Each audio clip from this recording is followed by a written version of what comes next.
Billionaire father sees black. Waitress let disabled. Son lead a dance step and then changes her life forever. The silence that fell over the Gilded Orchid, Manhattan's most exclusive restaurant, was so thick it seemed to have weight. Conversation ceased. Cutlery froze, in midair and dozens of eyes fixed on the small space between the tables.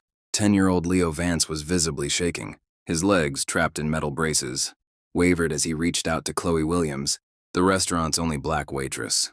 The live piano had just begun a soft melody, and the boy's impulse to ask someone to dance came without warning. "Sir, control your son."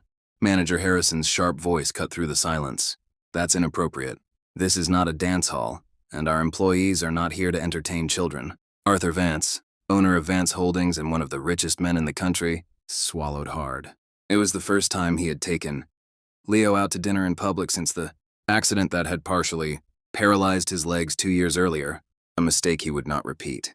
"Leo, sit down." The order came low but firm. Chloe remained motionless, her gaze shifting between the manager, the billionaire, and the boy whose hand was still hanging in the air. In her 5 years working there, she had learned to become invisible, especially to customers like Vance. "Mr. Harrison, I'm leaving. My shift is over." Her voice sounded calm as she removed her apron and placed it on the tray. Then, to everyone's amazement, she smiled at Leo and took his hand. "I can't dance in an apron." Arthur stood up abruptly. "What do you think you're doing?" Chloe held his gaze. "I'm accepting an invitation, sir." Before anyone could interfere, Leo took a hesitant step forward. His foot dragged painfully across the floor, and the metal of his braces screeched. But Chloe didn't try to guide him or hurry him. She simply adjusted her own pace to his. "She's getting fired tomorrow," whispered a woman at the next table. Arthur watched, paralyzed. A sudden memory struck him. Eleanor, his late wife, dancing with Leo in the living room. "It's not about perfection," she had said. "It's about connection." As Chloe followed Leo's clumsy steps, something in the boy's eyes changed. Fear gave way to intense concentration. Shame gave way to shy pride. For the first time since the accident, he wasn't being guided, helped, or corrected. He was leading. "Mr. Vance," the manager's voice interrupted his thoughts. "I can assure you this will never happen again. She will be properly disciplined." Arthur didn't respond. The entire restaurant seemed to wait for his reaction. After all, a man of his power could end anyone's career with a single word. Employees stopped what they were doing. Other customers watched with morbid curiosity.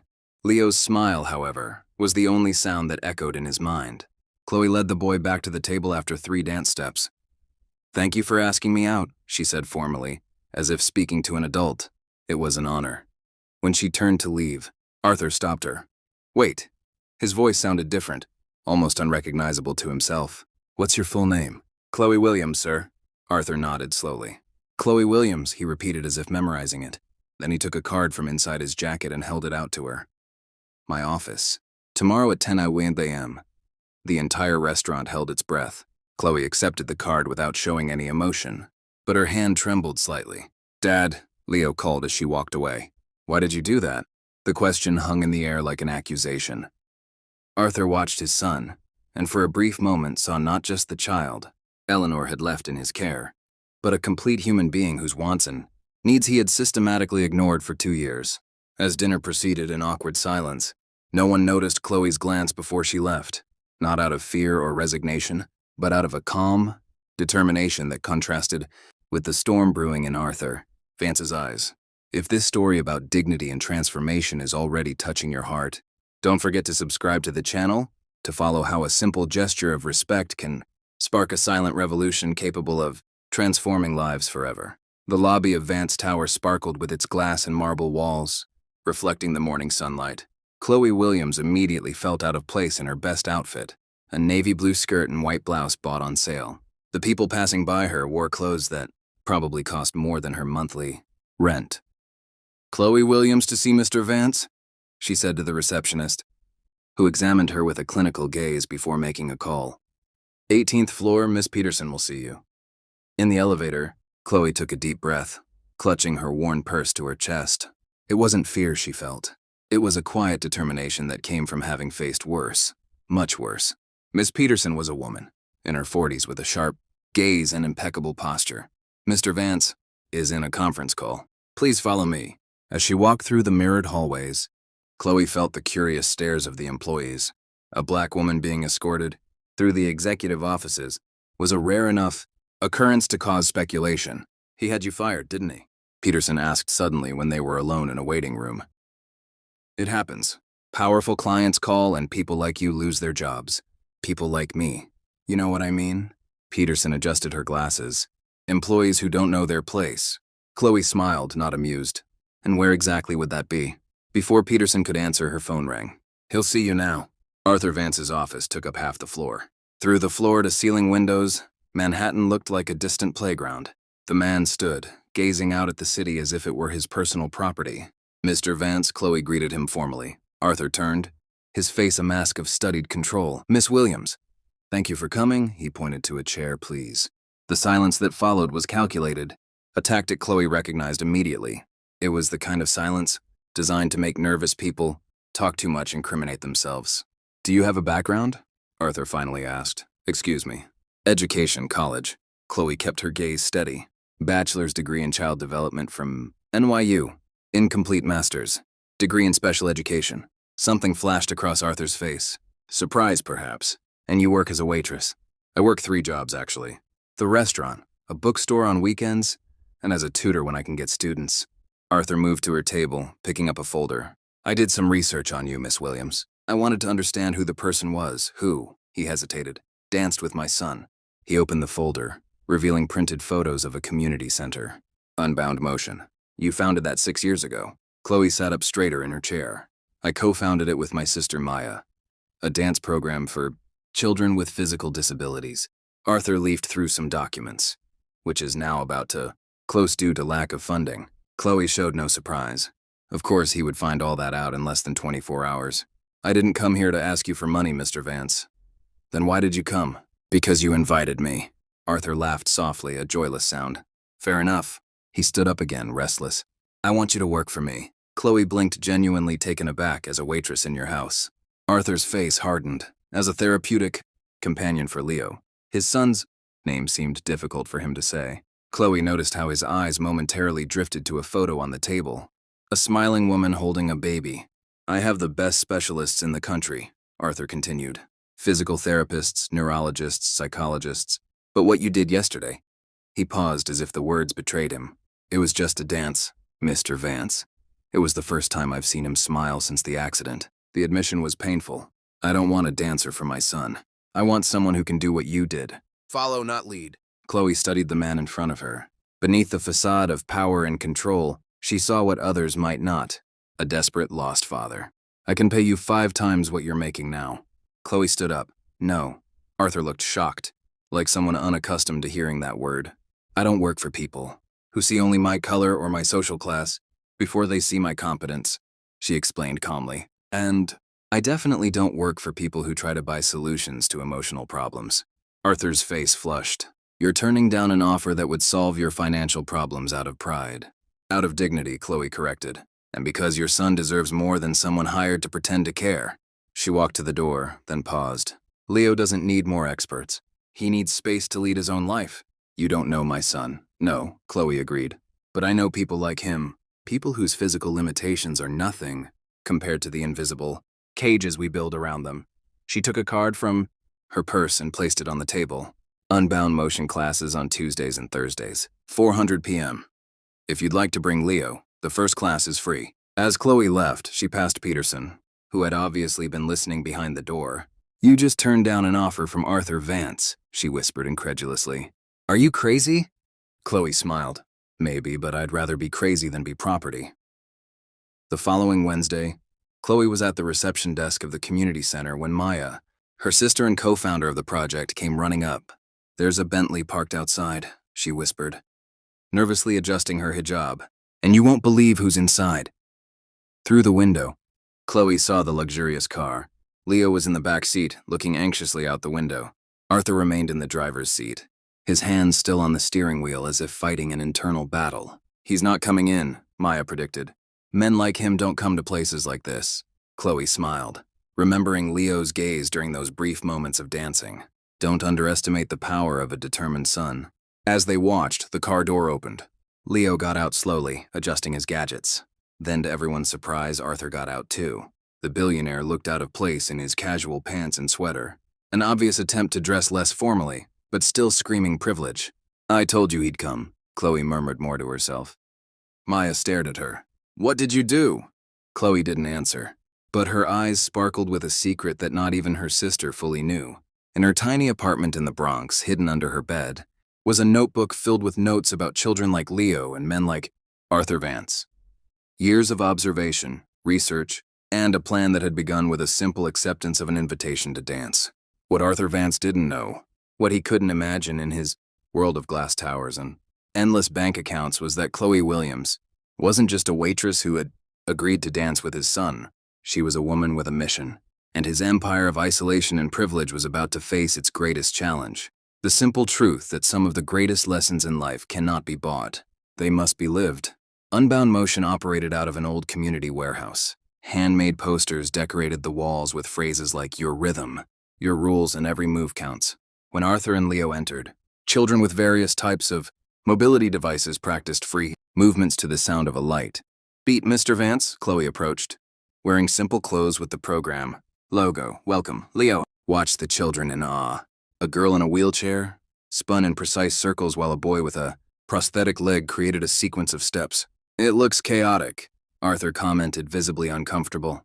"There is structure," Chloe replied. "It's just not the one you recognize." She turned to Leo. "Would you like to join in?" The boy nodded enthusiastically, but looked at his father, hesitant. "Go on," Arthur said tensely. "I'll be right here." As Chloe guided Leo to the group, Maya approached Arthur and offered him a chair. "The first day is always the hardest," she commented. "For the parents, not the kids." "This isn't therapy," Arthur argued. "I hired the best rehabilitation specialists." "And how has that been working for Leo?" Maya asked gently. The studio door opened. An older woman entered, leaning on an ornate cane. She had gray hair and elegant braids and a commanding presence. "Dr. Alara Reed," Maya whispered. "Neuroscientist specializing in brain plasticity. Retired from Harvard." The woman greeted several children before noticing Arthur. "Mr. Vance, you've rejected my research proposal 3 times in the last 2 years.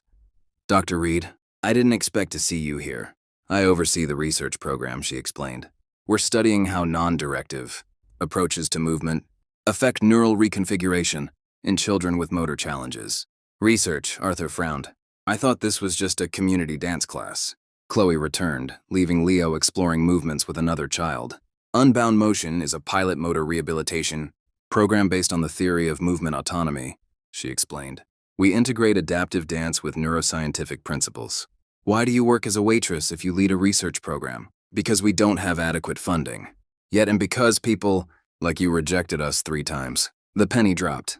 You were Dr. Reed's assistant on the proposals. Co-author," Dr. Reed corrected. "Chloe has an incomplete master's degree because she had to leave college to take care of her sister, but her theoretical work is groundbreaking." "You knew who I was at the restaurant," Arthur concluded. "From the moment you walked in," Chloe confirmed. "And when Leo got up to dance, I recognized the opportunity to show, not tell." "Was it staged, the dance?" "Absolutely not. Leo chose to get up. I chose to follow." A group of reporters entered the studio. Arthur immediately tensed. "What's this?" "Part 2 of the plan." Chloe smiled slightly. Maya showed Arthur a newly published article. "Revolutionary motor rehabilitation methodology shows promising results." "We published our first results today," Dr. Reed explained. "And we invited the press? You used my son for a public relations stunt." Arthur's voice was pure ice. Chloe led him into a side room where photos of dozens of children adorned the walls, each with handwritten progress statistics. On the last wall was an empty frame. "What's that?" he asked. "Our future. The full rehabilitation center we could build if we had the resources. 500 children a year instead of 50. You orchestrated all this." Arthur muttered. "The dance, the meeting, bringing me here on press day. I saw an opportunity and took it. 4 months ago when you canceled our meeting without reading the proposal, I promised myself I'd find a way." "Chloe," Maya interrupted. "It's Leo." They rushed back. Leo was in the center of the room, surrounded by other children.